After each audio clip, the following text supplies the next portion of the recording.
E aí, meus amores, tudo bem com vocês? Hoje nós vamos de mais uma análise de obras do Paz Malditos Cromossomos da Pitty. Nosso formato tá um pouquinho diferente e eu vou fazer desse jeito aqui pelo cantinho. Vamos falando daqui dessa parte. Tô tampando uma parte que muito nos interessa, que é começar a falar aqui, ó, desse disco. Olha a capa que nós temos aqui de ingresso de disco do show.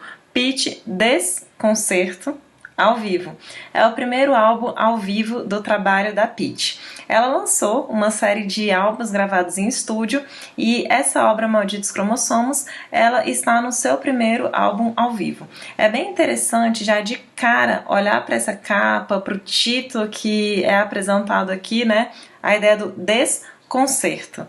Então, quando a gente pensa no concerto, a gente pensa naquela música de tradição europeia, tudo muito formal, tudo muito bonitinho, a gente se arruma direitinho. Olha aqui o cara, né, usando a ideia da cartola, todo arrumadinho para isso. E aí fala desconcerto. Seria então desconcertar, desconstruir essa ideia? Seria esse o objetivo dela apresentado? E aí ainda traje rock fino. O que seria um traje rock fino? Diferente da ideia do esporte fino? Seria algo nesse sentido que ela traz? Então, primeiro umas dúvidas para a gente começar a analisar a obra dela, Malditos Cromossomos. Ponto-chave dessa obra está muito mais em cima do seu gênero musical do que propriamente da forma musical como tudo é trabalhado. Por que isso? Porque a música é muito simples, a escuta é simples, fácil de ser entendida, de ser compreendida, sem precisar de muito direcionamento, ao contrário de outras obras que nós temos na terceira etapa. A temática dela também é importante. E essa obra, ela entrou no passo terceira etapa por esses dois pontos, o gênero musical e a sua temática. Para a gente começar aqui então, né, de cara falar da obra, vamos falar de algumas características musicais. A interpretação é da Pitty, está nesse álbum Desconcerto ao Vivo de 2007, e eu já dei o spoiler antes, né? É um rock com influências do hardcore e do punk. A gente vai perceber isso pela forma como a sonoridade é trabalhada. Antes de você ler o restante, né? Antes de dar esse spoiler todo, vamos escutar a música? Que esse é o ponto importante. Então, um pedacinho da música para vocês. Malditos cromossomos.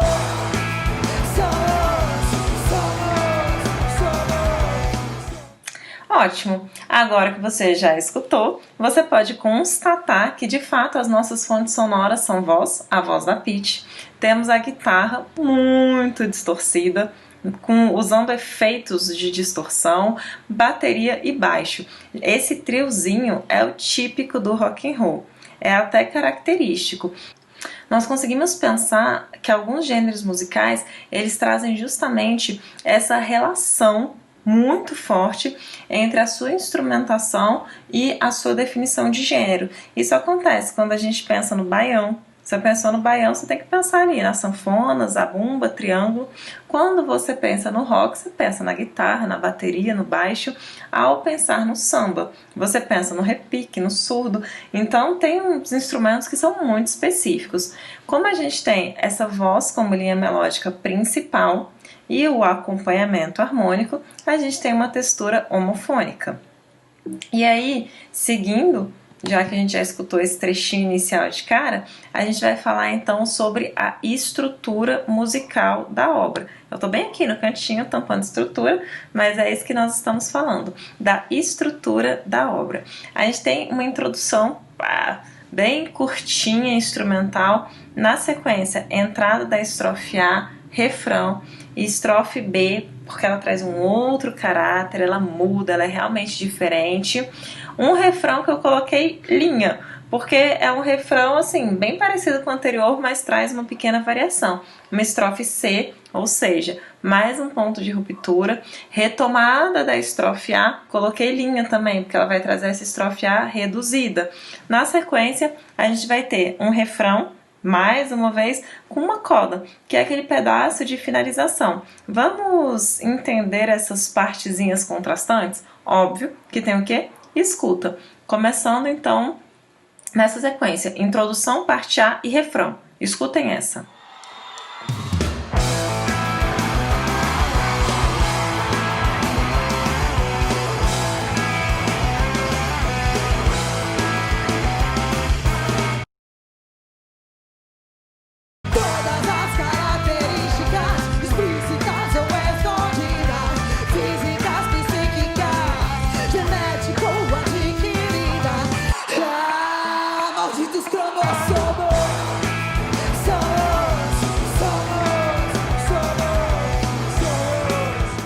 Excelente. Agora a gente vai para a estrofe B, junto com esse refrão que eu coloquei linha, porque a gente percebe que é diferente um pouquinho do outro. Você tá com ele no ouvido, então vai ser fácil de relacionar. Estrofe B e refrão linha.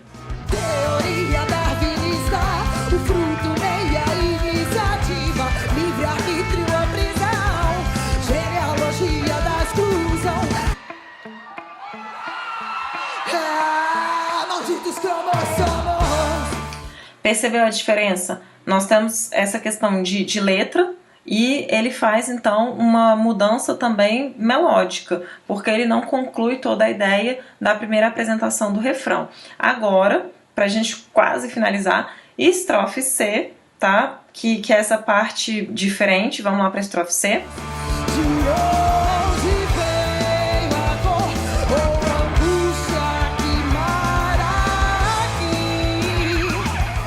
Ok, a estrofe A nós já ouvimos. Eu coloquei a linha porque ela vai apresentar só a primeira parte da estrofe, não vai ser completa, tá? Então a gente vai pular direto para esse refrão final junto com a coda.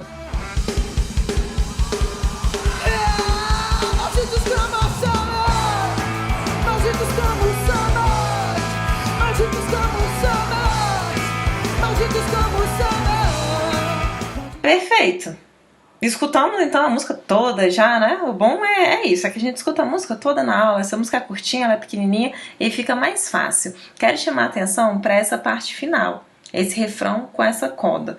Gente, ela brinca um pouquinho com a temática da música, ela brinca com a letra, né?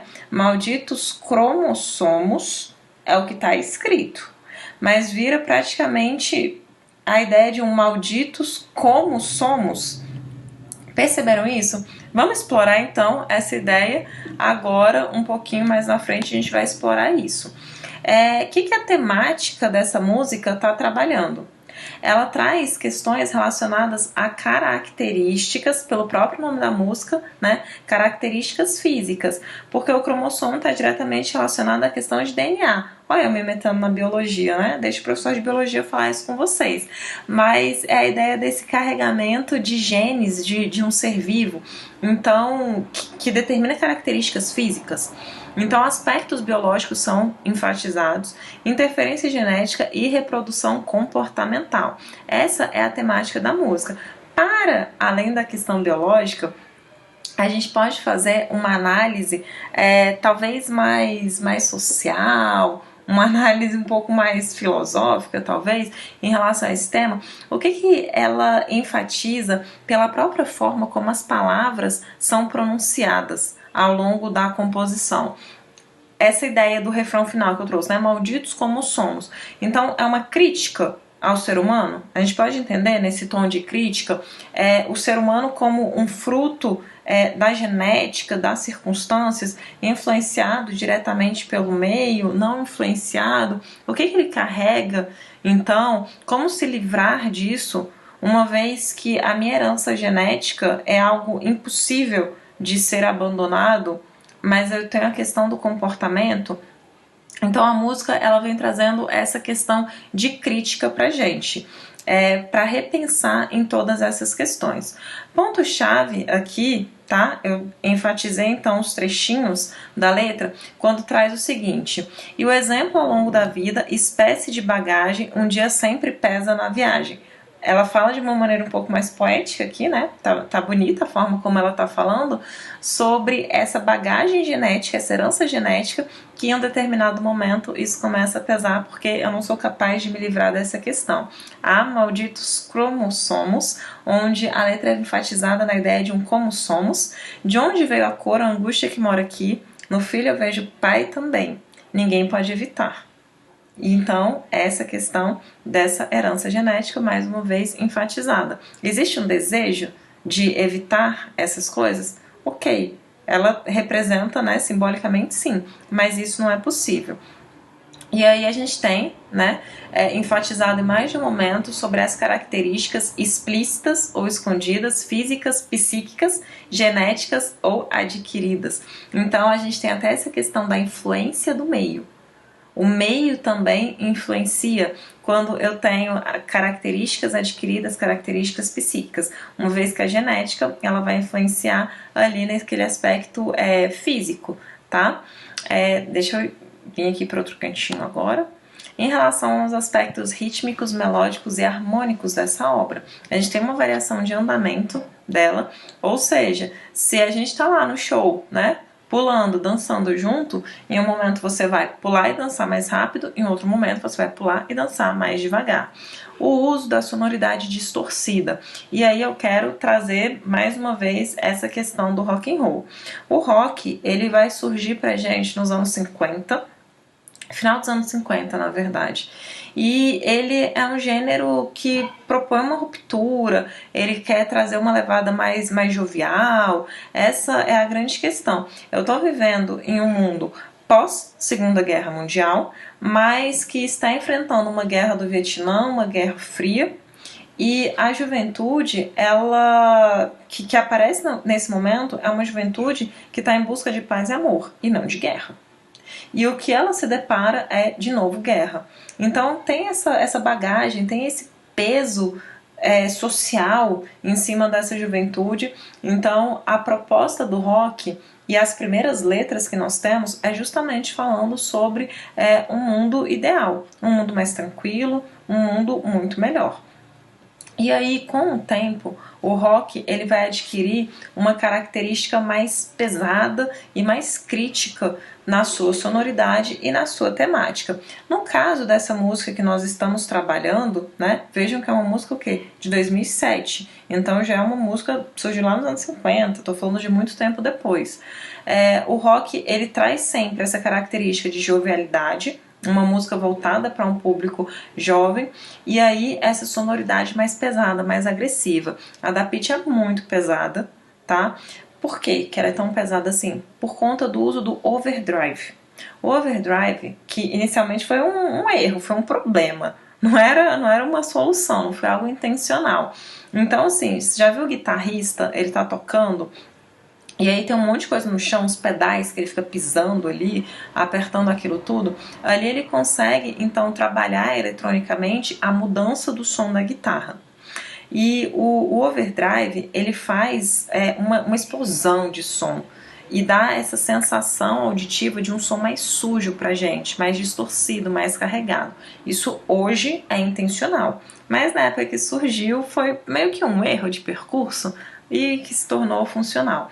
Então a música traz pra gente essa saturação sonora, né? Esse cansaço auditivo, pelo menos pra mim. Eu acho que tem uma questão de gosto também envolvida. Mas essa saturação, esse excesso de informação que está sendo trabalhado, na verdade, em cima da intensidade, em cima do volume. Então essa saturação sonora não são várias linhas melódicas, não é excesso de informação, igual eu tenho, por exemplo, se eu pensar no período barroco. Mas é que a saturação sonora, ela vem em cima desse som distorcido, que é trabalhado em cima da valorização da intensidade, de muito volume na música. Pouquíssima exploração harmônica. O que significa pouca exploração harmônica? Que eu tenho um campo harmônico ali, ó, né, deixa eu fazer aqui, bem limitado, pequenininho, e fica em cima dele. Tudo que acontece é esperado dentro desses encadeamentos. E é uma melodia repetitiva. A gente percebe, né, essa forma dela de cantar, de falar, é constante, se repetindo várias vezes. O que fica então pra gente enfatizar nessa obra, obviamente, essa temática que se relaciona diretamente com a biologia, mas que também faz uma crítica social no sentido de ser humano, que está preso a uma herança genética, que está preso a um DNA e que ele não consegue então se tornar singular, uma vez que no filho eu vejo o pai e isso não pode ser evitado, e ele não consegue alcançar a sua singularidade. Um outro ponto que nós temos é a questão do gênero musical. O rock é o ponto-chave. A Pitty é atualmente uma das representantes que nós temos do nosso rock nacional. Ela é uma artista de grande destaque. Então vale a pena pensar um pouquinho nessa artista, que ela começa com uma carreira amadora e hoje ela tem essa grande repercussão. Ela tem álbuns que já ficaram assim no topo das paradas de venda e de escuta também, associada à indústria fonográfica, então ela está no mercado de massa, mesmo que ela faça o rock, que está num lado assim, perdeu um pouco do espaço para as novas vertentes que surgiram, como o sertanejo universitário e até o feminejo. Beleza? Acho que está bem dominada. Essa é uma música fácil, tranquila. A análise dela não é difícil. Ela fica bem fácil no nosso ouvido. E então não tem problema com essa obra. Então, meus amores, como sempre, eu espero que vocês sejam bem felizes, que seus sonhos se realizem. Beijo super grande para você. Até a próxima aula. Tchau, tchau.